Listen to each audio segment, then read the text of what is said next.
Didn't see you come in there. Welcome to my Sunday gravy. Ooh, he makes the best. Welcome to the Fantasy League. I'm Joe. I'm the commissioner. I'm going to walk you through the basic strategy of fantasy football, the scoring, how to draft, walk you through the Yahoo app. So stick around. We're going to learn a lot about fantasy football, just the basics.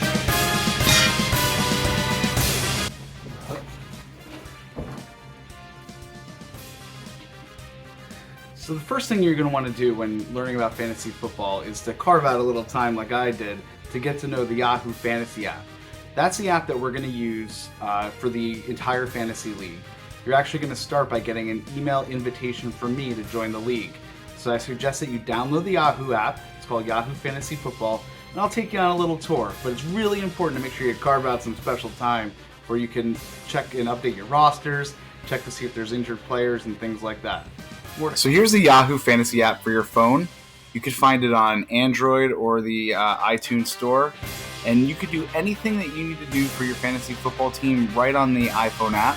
So this is my app. You open it up. You see all your leagues. That's my team name. Our league is going to be called Go for 2. You'll see that you have your roster. Right now it's empty because we haven't drafted yet. But you can manipulate and move all your players from the bench to your starting lineup. You can read updates on all of your players if they're injured. You could actually do the draft right there on your phone as well. So again, the experience is a little bit different when you're using the app, but it's the most essential tool to keep up to date with your fantasy roster, because I don't see most of us doing any sort of using your laptop very much. You may, or your tablet, but when you're on the go and you want to make a quick change to your roster, that's the way to go. What I'm showing you right now is you can also do a draft right there in your app as well, but I'll talk more about the draft later on. So get familiar with your iTunes or Android Yahoo Fantasy app.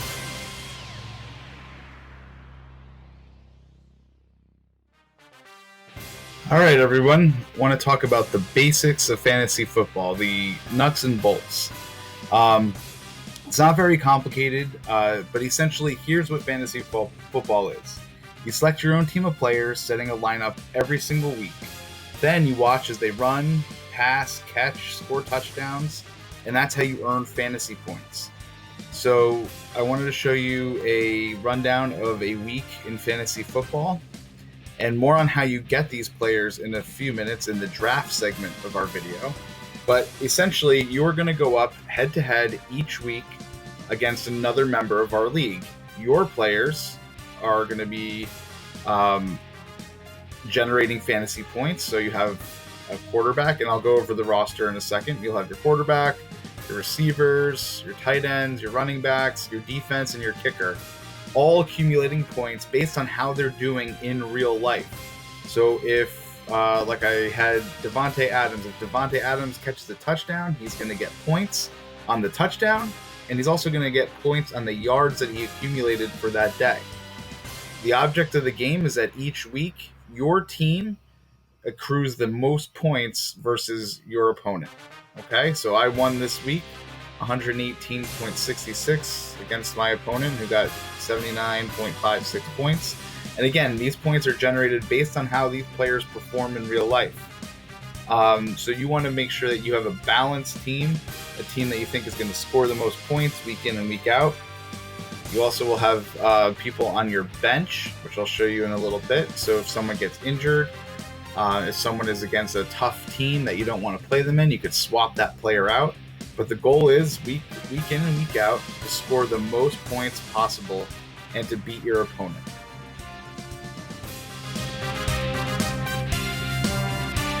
All right, let's talk about the roster. Now, each week, you will have to fill out your roster and make sure that it's populated with players that fulfill each position. In our league, these are the positions that you need to fill each week. You'll have to fill one quarterback, 2 wide receivers, 2 running backs, a tight end, a flex position, which can be either another wide receiver, another running back, or another tight end, a kicker, and a defense. You'll also notice a couple of other things with your team. You'll have room for 6 bench players. These bench players don't accumulate points for you in your head-to-head matchup, but they're there for depth. So say you open up your Yahoo app on Thursday and the game is about to start and you realize that A.J. Brown is listed as questionable. There'll be a little red Q next to his name, and you're not quite sure if you want to take the risk that he'll play or not. Questionable, you have to read up a little bit more. Sometimes they play, sometimes they don't. There's also a distinction called doubtful. There'll be a D. Then you want to really look at swapping that player out. And then finally, there's an O when they're out. Okay, so if you see any of those little red distinctions next to their name, you have to do a little bit more research. You can do that by your player's name, and a little research bar will come up with a little blurb about them. But anyway, these bench players are good because you could swap out a player. So say A.J. Brown, he's a wide receiver. He's not going to play this week. I know that I could put in DK Metcalf because he's another wide receiver. And I can click that and put him in, and I'll take A.J. Brown out for that week. You always want to make sure that your roster is up to date and with players that are actually playing.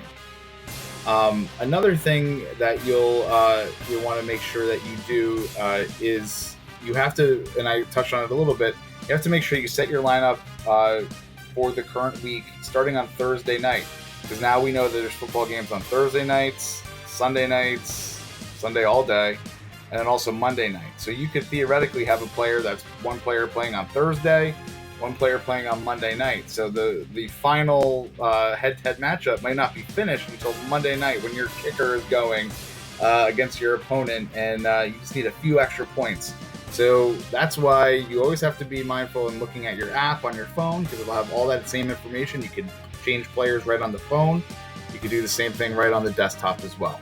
But that's a little bit about your roster. Next segment is I'm going into talking about the draft. How do you actually get these players on your roster? It's probably my favorite part of fantasy football, and that's the draft.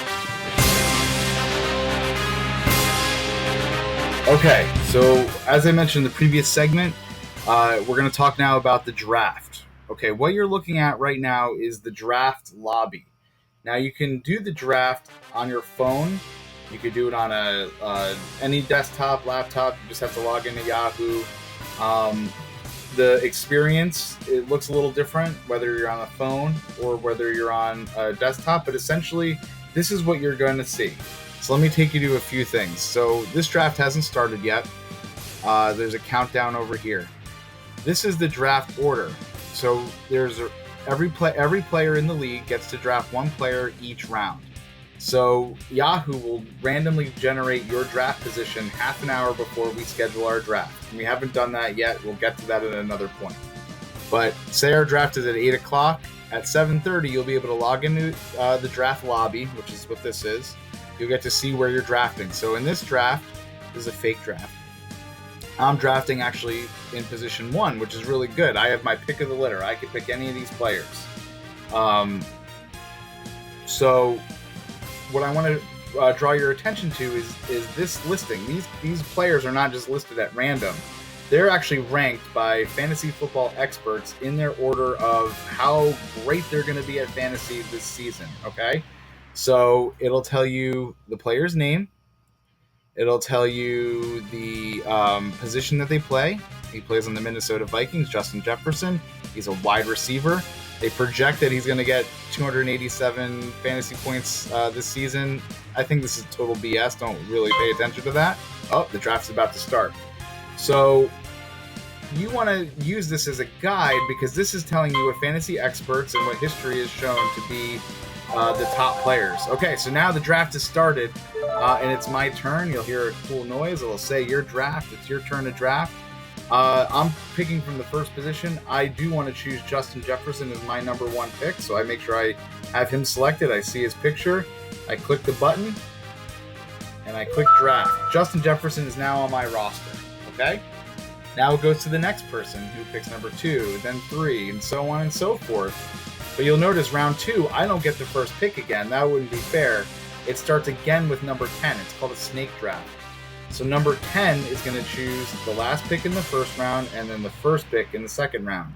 So I don't get to pick until the 20th pick down here, but then I get 2 in a row again. So draft position really matters, and it kind of changes your strategy based on where you're drafting and who you're drafting. So I'm going to do another pick in a few minutes once my turn comes up. But again, you could see Cooper Kupp. He's a wide receiver from the Rams. You can see this little Q here. So he must have had some sort of injury in training camp. And if you want to read more about his injury, you would click this little button, and it would bring up this little blurb about Cooper Kupp. Okay?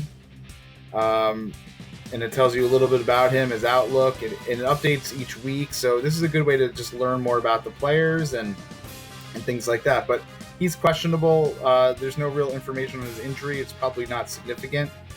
You might want to go to another player like this guy, Jonathan Taylor. He's got a PUP distinction, which means physically unable to perform in the preseason. Okay, so that might change as the regular season comes on, but you just want to look at these red markers and distinctions. Okay, it's almost my turn. The draft is going by quickly. And I'm going to select my next player. And this draft goes on and on and on, all the way down the line until every position is picked for every... So you have to pick your starting lineup, your bench players, your kickers, your defenses, and so on and so forth. So I'm just going to wait until I do another selection. And you can see players start coming off the board. So there might be a player that you really want, but the guy in front of you picks them first, and it gets you really pissed off. But that's okay. You go make yourself a sandwich, and it makes you feel better.